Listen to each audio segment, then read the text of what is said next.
Bueno, seguimos conversando con Jesús Cacique.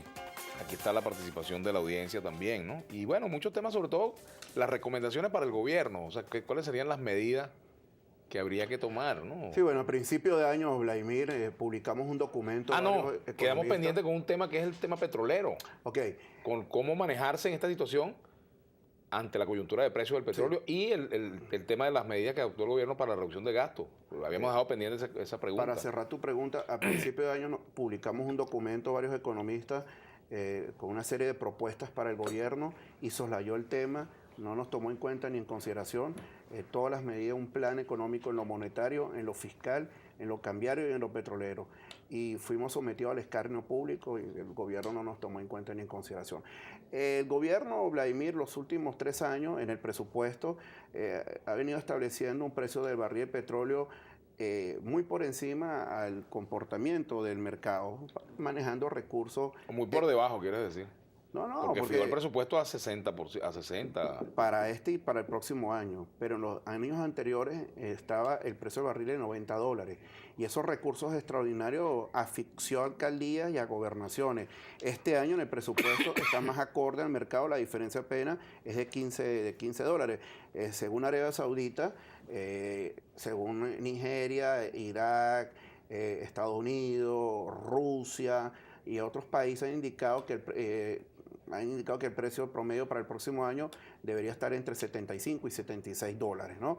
Obviamente que la caída del precio del barril de petróleo nos afecta a nosotros en la finanza pública de una forma pero letal.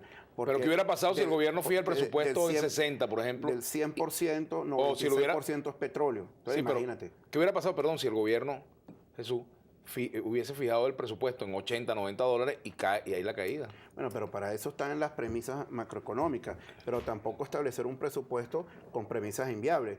La inflación para el próximo año el gobierno la estableció entre 25 y 30%. Eso es imposible, Vladimir. O sea, vamos a cerrar con una inflación aproximadamente de 3 dígitos. En segundo lugar, estableció en el presupuesto un crecimiento económico del 3%. Vamos a cerrar el próximo año con una contracción económica, ¿ok?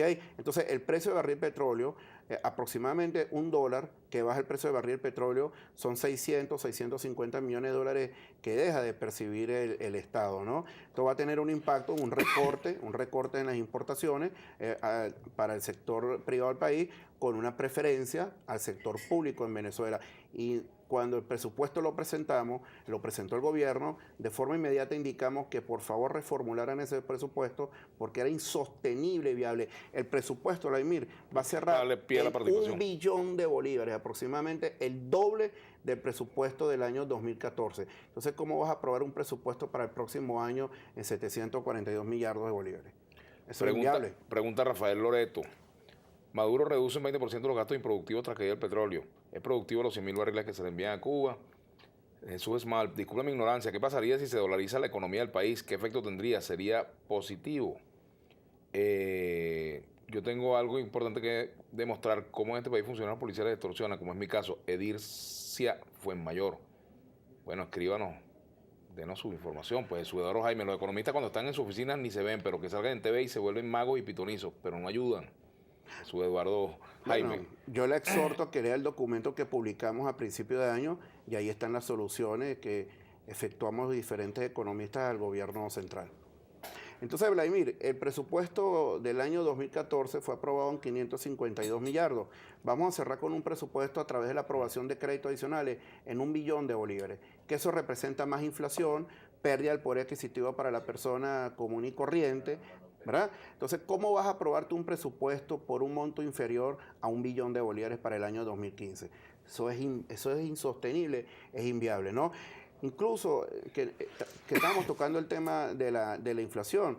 Yo recuerdo perfecto el tema de la reconversión monetaria, que con bombos y platillos anunciaron la reconversión monetaria.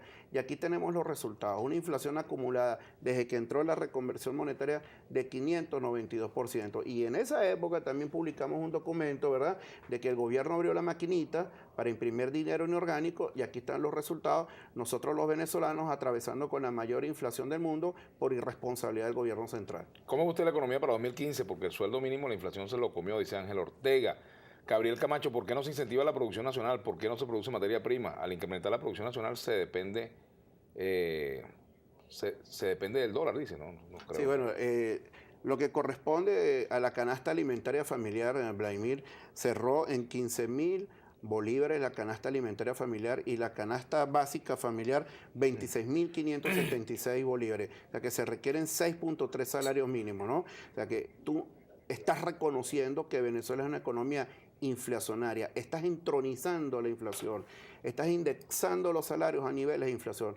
Y el problema en Venezuela es de productividad, ¿no? El sector manufactura, el sector comercio representan el 25% del Producto Interno Bruto, dos sectores que están fuertemente golpeados en primer lugar por las expropiaciones y confiscaciones que aplicó y ejecutó el señor Giordani, ¿no? Y en segundo lugar el DACASO, que eso fue mortal para el sector comercio, ¿no? Entonces yo creo que el gobierno tiene es que apoyar al sector privado, que al final del ciclo es el gran motor de la economía. Bla, usted es tonto.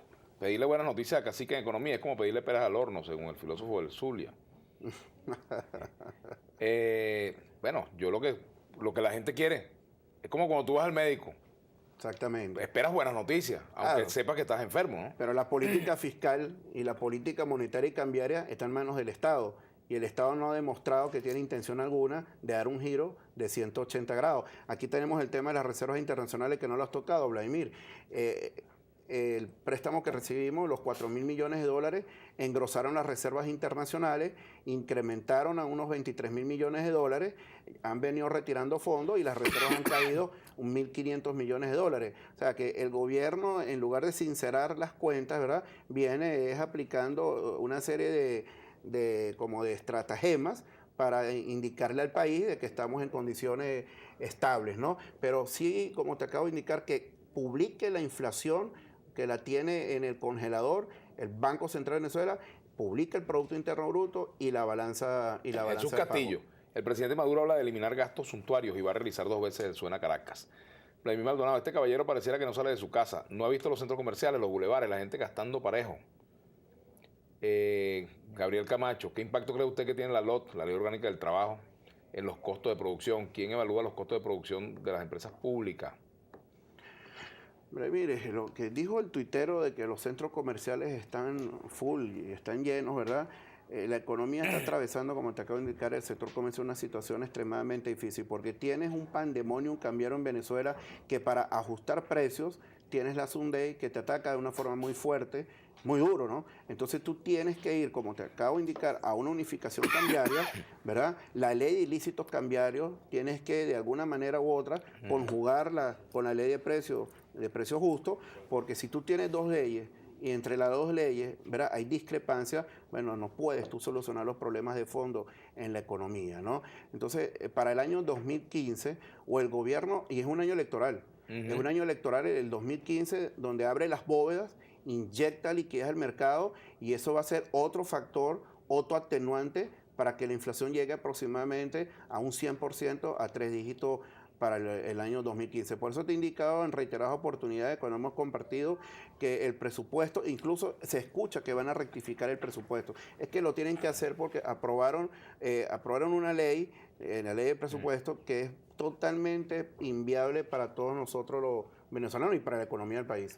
Marco T. Villalobos, porque nadie habla en los medios ni investiga de los 25.000 millones robados por empresas fantasmas en Cadivi? Aquí todos podemos robar. Es que hay que investigar, Vladimir, son los recursos del FONDEN, del Fondo de Desarrollo Nacional, que fue constituido en el año 2005, que recibe recursos a través de dos tubos o de dos tuberías, la tubería del Banco Central de Venezuela y la tubería de PDVSA. Bueno, ¿dónde están esos? Como decía el expresidente Luis Herrera Campi, ¿dónde están los reales? O sea, hay que investigar el destino de los recursos. Si esos 119.000 millones de dólares hubiesen permeado la economía, no estuviéramos atravesando esta situación tan adversa en Venezuela. Entonces, allí es donde hay que investigar cuál ha sido el destino y la aplicación de los fondos. Esta última pregunta por el día de hoy, Jesús Castillo te pregunta, ¿qué es más importante ahorita, el aumento de la gasolina o el recorte del gasto público?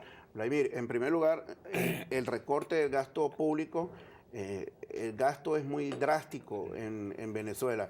Lo que dijo el presidente Nicolás Maduro de este recorte de sueldo y salario, eso es un saludo a la bandera. Es que el problema no es únicamente el gasto público, sino son todos los desequilibrios macroeconómicos que está atravesando el país. El incremento del precio de la gasolina, que el subsidio son unos 12.500 millones de dólares. Bueno, pero primero, antes de incrementar el precio de la gasolina, hay que revisar, ¿verdad? Y hay que aplicar una auditoría social a una serie de fondos que se desconoce cuál ha sido la aplicación y el destino de los recursos. Un último chance que tenemos aquí. ¿Comparte usted que el presidente Maduro haya legislado vía habilitante en materia tributaria, si eso es reserva legal? Pregunta también Jesús Castillo. Vladimir, aprobando leyes a través del habilitante con un paquetazo de reforma fiscal no vas a resolver los problemas económicos de Venezuela. El factor confianza es fundamental, el respeto a la propiedad privada es, ¿verdad?, pero trascendental, y establecer una serie de medidas fiscales, cambiarias y monetarias, pero de forma conjunta y holística, ¿no? Pero aprobando leyes de forma aislada, la contracción económica en Venezuela para el próximo año es inevitable. Gracias, Jesús. Gracias, Vladimir. Jesús Cacique. Feliz Navidad. Igualmente, para todos, para ti, para todos. Bueno, gracias. Y para la gente de Brujo Internacional que ya viene, aquí está Julio César. Será hasta mañana.